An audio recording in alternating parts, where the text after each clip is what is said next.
Hey gang, it's Bryan from FX Billiards. Today I'm going to talk to you about the bridge. Keeping this mechanical bridge out of your hand. Why?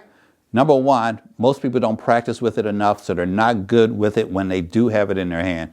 Number two, people aren't picking it up when they need it. They'll reach all the way down table. I've never seen more people that are willing to miss a shot, miss cue, stand on one leg, lay down on the table, anything they need to do, than to pick this thing up and actually make a shot and win a game. It is unbelievable, but it happens to all of us. I've been caught there myself. So how do we keep the bridge out of your hand, eliminate the total need for it, or at least not total, but quite a bit of opportunities that you would have the bridge in your hand, we can eliminate. And I'm going to give you some tips that are going to do that for you. So let's get started. The number one way, and the way used by most top players to keep the bridge out of your hand, is to avoid the zones of the table that require you to have the bridge in your hand. What does that mean? I'm playing 8-ball here. I'm on the stripes. I've got the 9. I want to get on the 10 up there. There's a couple things that could happen here. I could shoot a shot that looks like this. Draw the cue ball all the way up table, get a nice short little easy shot on the 10 ball. Well, this is not good.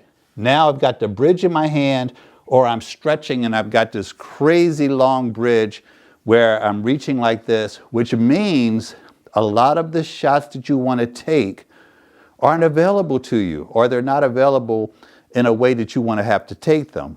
What do I mean by that? It means if I stop the cue ball here, which right in front of these pockets is the red zone for most people because of the length of the bridge, not because of your height.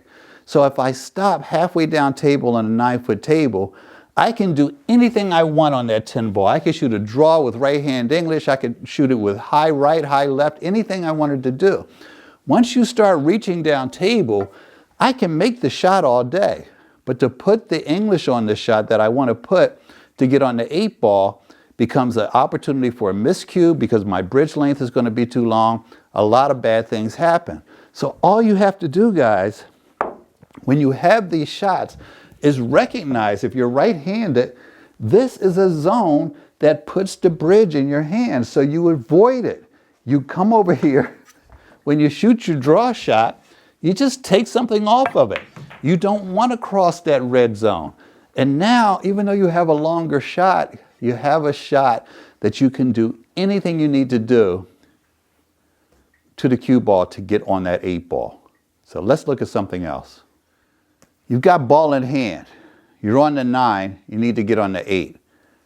Right now, as I'm talking, somewhere, there is somebody in the APA or some other league, okay, I'm not going to pick on the APA, that put their cue ball there so they have a nice, easy shot there on the 9. At this very moment while I'm talking about it, someone is reaching all the way down here because they can't reach the shot. They put the ball there themselves. If you have ball in hand, why put yourself in a situation where you're forcing an extra long bridge? You are not going to pick up the mechanical bridge and use it like you should. We already discussed you don't want to have that in your hand. And if you put it there, guess what? It's not that much more difficult a shot. If you could make the first one 90 times, reaching all over the table, you can certainly make this one 90 times and having full control of the cue ball. So why would you put yourself all the way up here? You're on one foot. You're doing a trick. You're the acrobatic pool player. When all you had to do was put your cue ball back here, roll it down, play the 9 in the corner pocket, just as easy a shot as it was when you put your cue ball there, but now you don't look ridiculous on one foot and reaching all the way down table, and you got a 36-inch bridge and you're setting yourself up to miss cues. So here you are. You did everything you could to stay out of the zone, but you found yourself in this zone here on this 9-ball. You have a choice. You can pick up the bridge and make the shot easier. You can reach down all the way over the table and just risk miscuing or not be able to draw this ball back to get on the 10. You could shoot the 10 first and play some really wacky position because that should be your key ball by anyone's definition of a key ball. So what do you do here? Well, you can play with your offhand.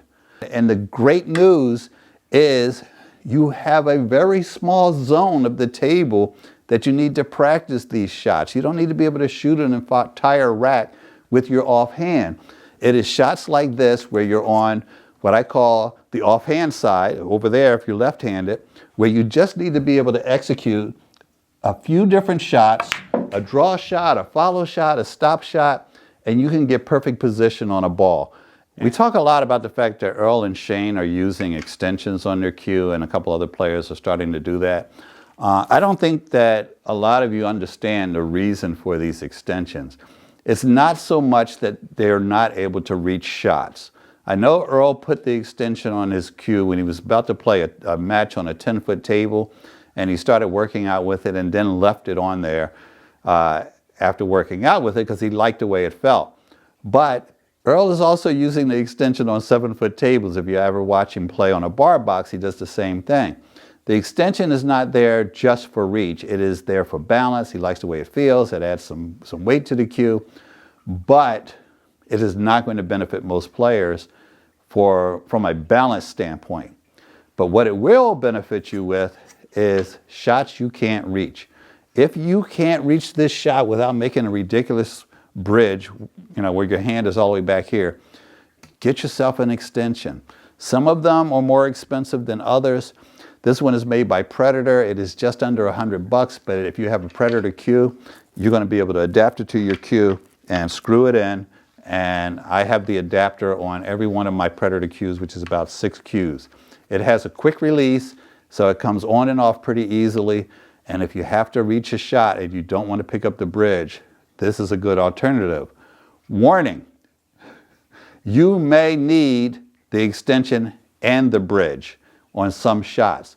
Don't hesitate to do it. Pick up the bridge, use your extension, make the shot, and stop giving up games because you didn't want to pick up the bridge.